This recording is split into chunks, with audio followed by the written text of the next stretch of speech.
La Hispania romana no nace como una provincia pacífica, sino como un territorio conquistado a través de una de las guerras más largas y sangrientas de la historia de Roma.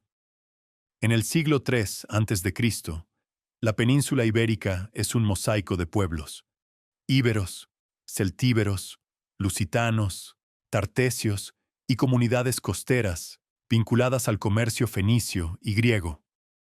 No existe una unidad política ni cultural. Esa fragmentación será una de las claves de la conquista romana. La llegada de Roma está directamente ligada a la Segunda Guerra Púnica. Hispania no es el objetivo principal, sino el escenario donde Roma y Cartago se disputan los recursos que sostienen la guerra.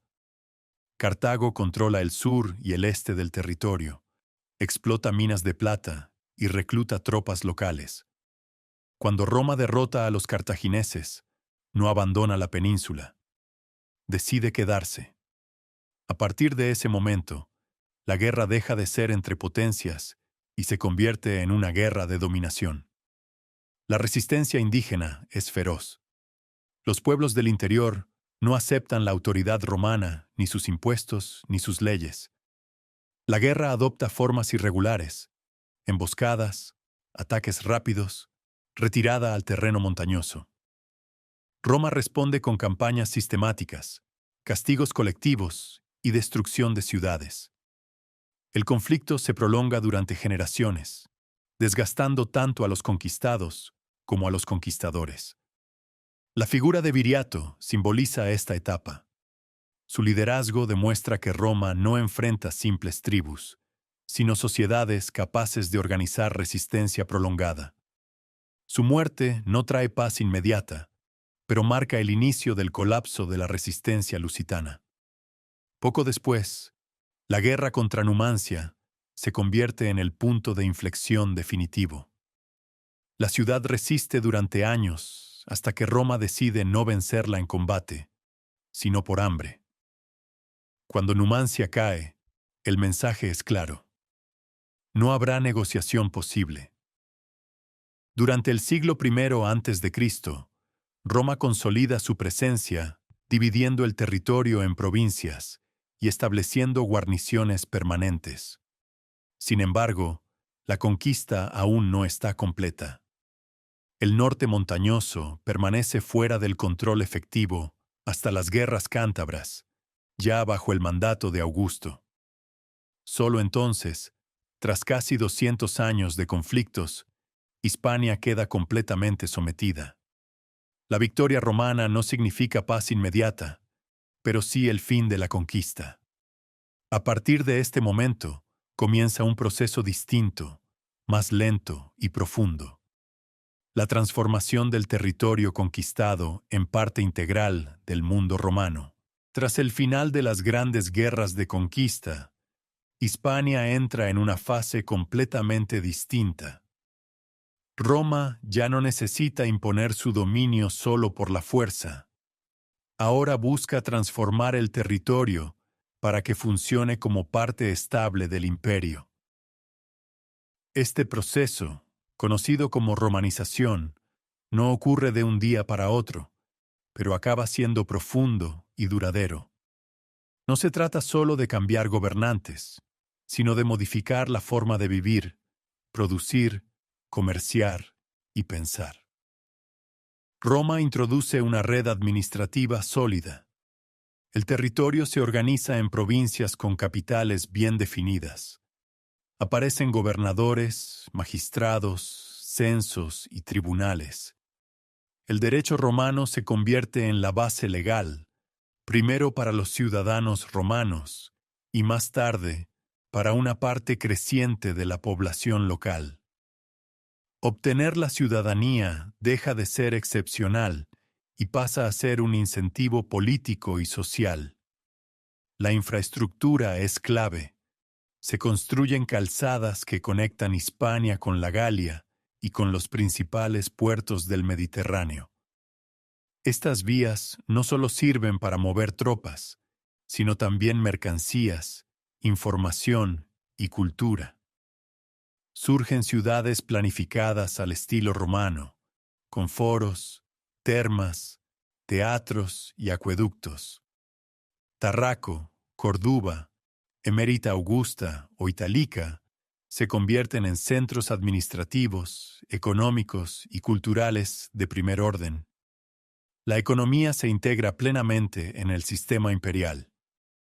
Hispania se especializa en productos estratégicos: trigo, vino, aceite de oliva y metales. El aceite bético llega en enormes cantidades a Roma, transportado en ánforas que hoy siguen apareciendo en excavaciones arqueológicas.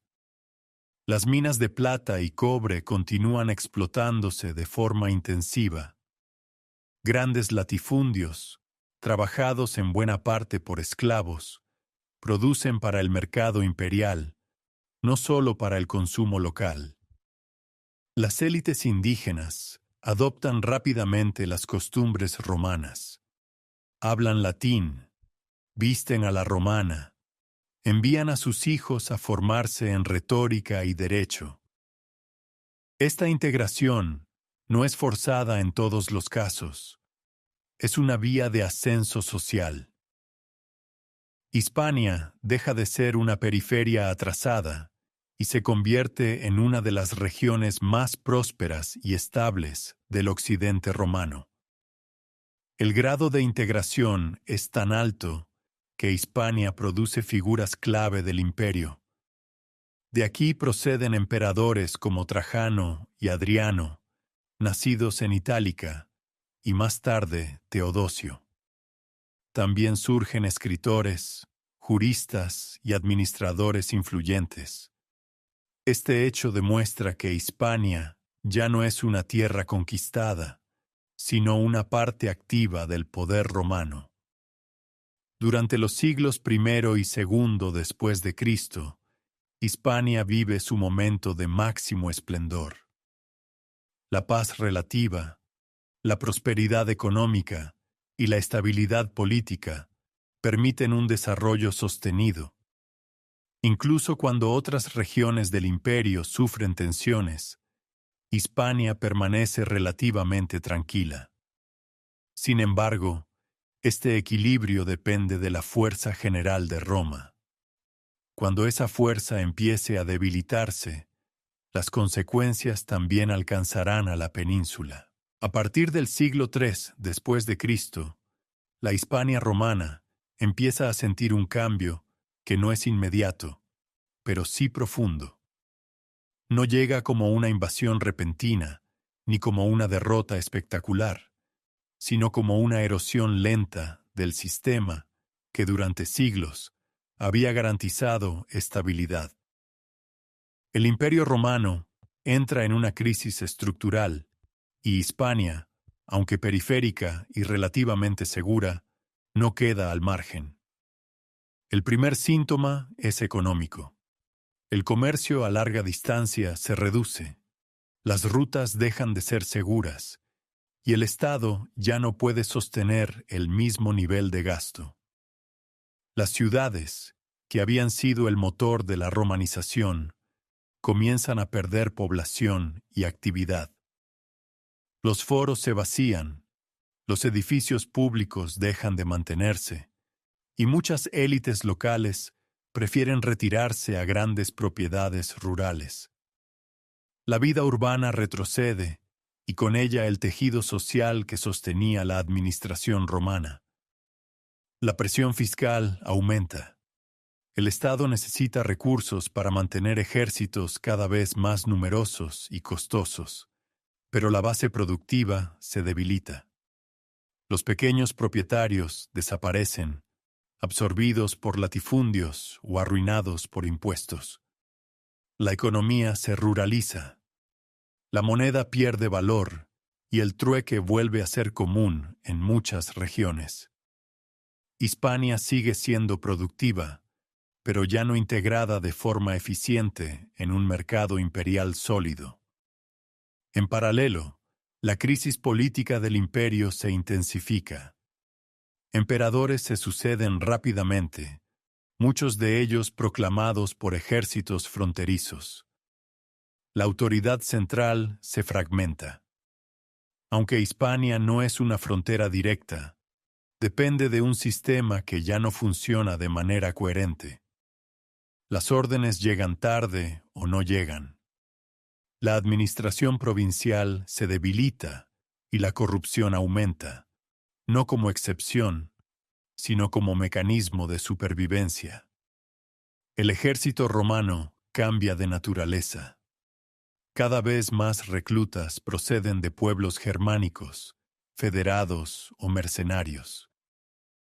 La disciplina tradicional se diluye y la lealtad se vuelve personal, no institucional.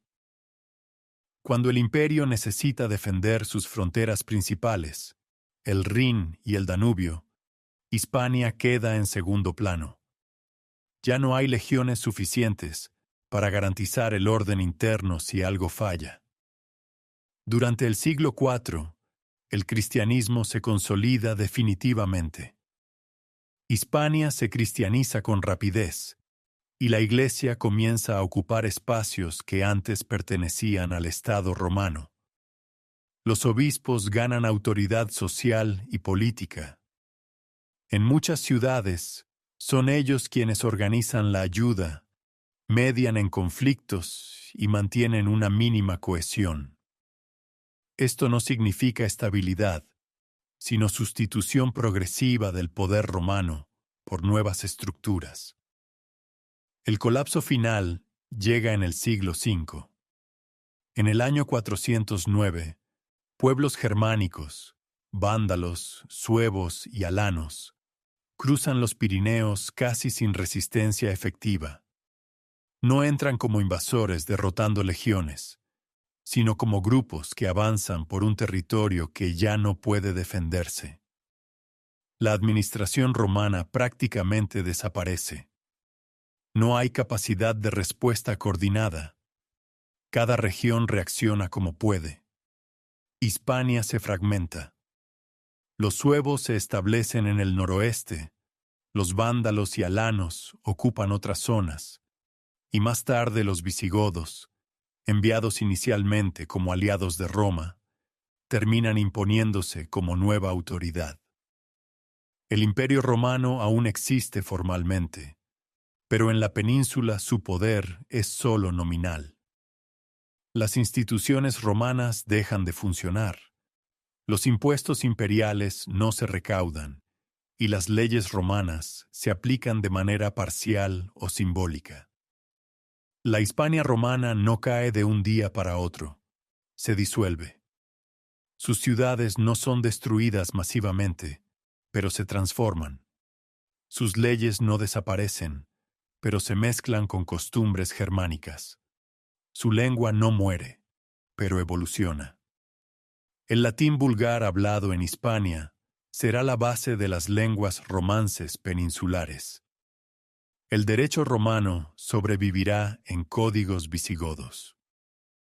La red urbana, aunque reducida, seguirá marcando el territorio.